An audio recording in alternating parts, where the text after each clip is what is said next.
The first sightings were here on Billings South Side near Riverside Middle School nearly 2 weeks ago. And now we're hearing more reports of birds dropping dead across the city of Billings in people's yards. The U.S. Department of Agriculture has taken responsibility, saying it's an abatement project to kill starlings.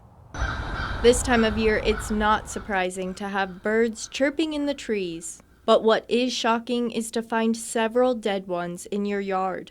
Actually, one of my dogs brought a frozen rock solid one into the house.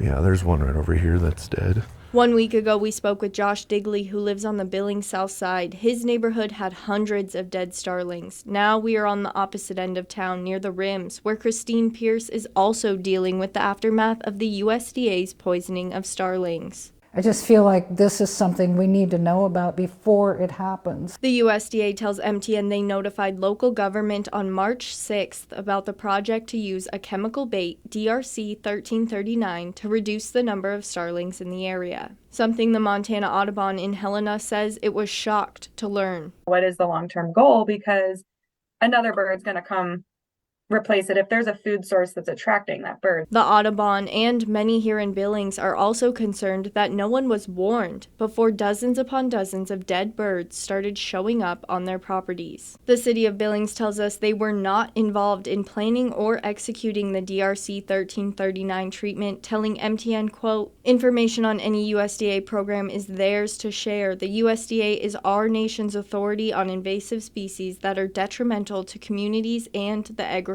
industry." When asked why the USDA didn't notify residents about the abatement, the agency replied by saying local governments were notified about the project. It's inhumane, it's irresponsible, and I don't want to find dead birds that have been poisoned in my yard and not even be aware of what happened. The USDA also now tells us they only used the treatment over the course of 1 day, and that night, any remaining treatment was cleaned. The agency did say it occurred at 2 locations, but will still not tell MTN where exactly, despite a public records request. It's a big fat negative to our community. In Billings, Haley Monaco, MTN News.